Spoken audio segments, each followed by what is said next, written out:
एक राधा एक मीरा, इन दोनों के भावों पर वैसे एक बात हम आज आपको खुल करके कह दें, राधा का स्थान तो कोई ले ही नहीं सकता, श्री प्रियाजू का स्थान भला कौन ले सकता। हम तो ये भी कह सकते हैं श्री प्रियाजू का स्थान तो हमारे ठाकुर जी भी नहीं ले सकते हैं। उनके प्रेम के भी ऊपर की बात। लेकिन मीरा भी कहां कम है। मीरा का त्याग, मीरा का समर्पण कहां कम है। धन्य है भक्तिमती माता मीराबाई, जिनके प्रेम की चर्चा आज तक गाई जाती है। धन्य है, धन्य धन्य। कृष्ण प्रेम मयी राधा, राधा प्रेम मयो कृष्ण, जीवनेन धने नित्यम, राधा कृष्ण गतिर्मम। राधा रासेश्वरी, रासवासिनी रसिकेश्वरी, कृष्ण प्राणाधिका, कृष्ण प्रिया, कृष्ण स्वरूपिणी। राधा और मीरा दोनों का प्रेम ठाकुर के प्रति अद्भुत है। लेकिन जब अंतर की चर्चा चल रही है तो अंतर बताना भी जरूरी है। राधा अगर भगवान की शक्ति है तो मीरा हमारे कृष्ण की भक्ति भी है।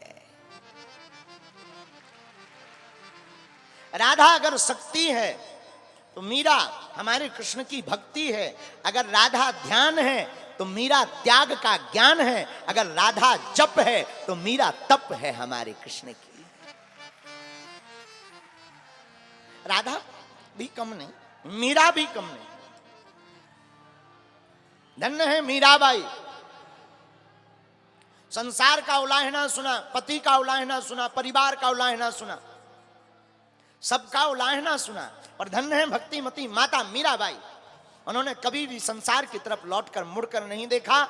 एक बार गोविंद की गली में आ गई तो आ गई, दुनिया ने क्या कहा उसकी तरफ नहीं उन्होंने सोचा। मीराबाई ने तो यही सोचा, हमारा गोविंद क्या कह रहा है। राणा ने विष दिया मानो अमृत पिया। हम कथा आगे बढ़ाएं उसके पहले कहें कि ये वाला टेंट भाई खोल दो, इसके पर्दा खोल दो जो बाहर वाले लगे हैं, और जो बड़ो लगो ई के भी पर्दा मजबूत करें रहियो। जहां भी डोरी ओरी कसना हो अब कस लो, पे बाद में ना कहियो कि महाराज जी बता नहीं पाया। हाँ अब कस लो, जहां हो टेंट वाले कौशल बुला के यहाँ पे कसवा दो, फिर बाद में ना कहें। बोलो सीताराम। आहा, धन्य है मीराबाई। पूरा परिवार विरोध में, संसार विरोध में, पर धन्य है भक्तिमती माता मीराबाई। वैसे मीरा का आपको हम नाम बताएं, मीरा का नाम वस्तुतः मिहिर था। मिहिर,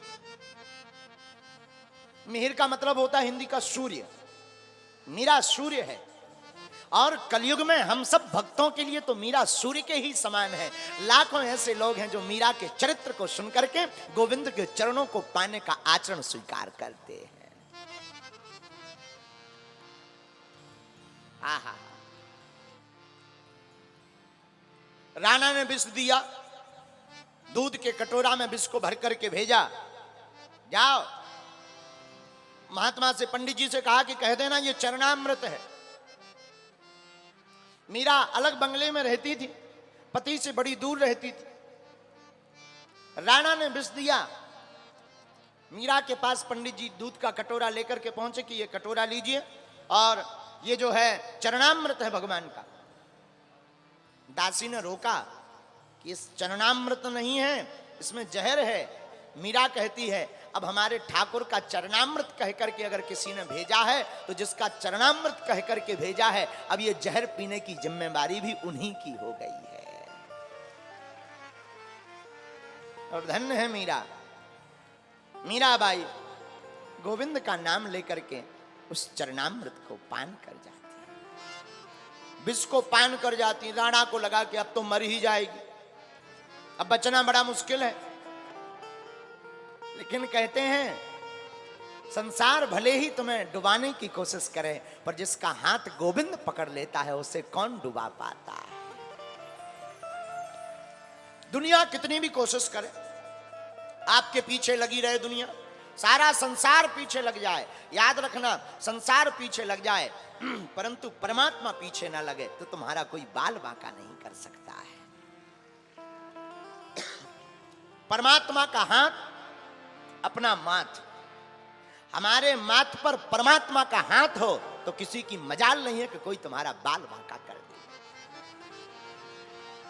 और धन्य है मीराबाई, राधा अगर बंसी है तो मीरा हमारी स्वर है। हमारे कन्हैया की बंसी अगर राधा है, उस बंसी का स्वर हमारी मीरा है। राधा अगर नयन है, आंखें हैं, तो मीरा हमारी उस नेत्रों की पुतली भी तो है। राधा अगर ठाकुर जी के नेत्र हैं तो मीरा उन नेत्रों की पुतली है। राधा अगर कृष्ण है तो मीरा माधव भी है।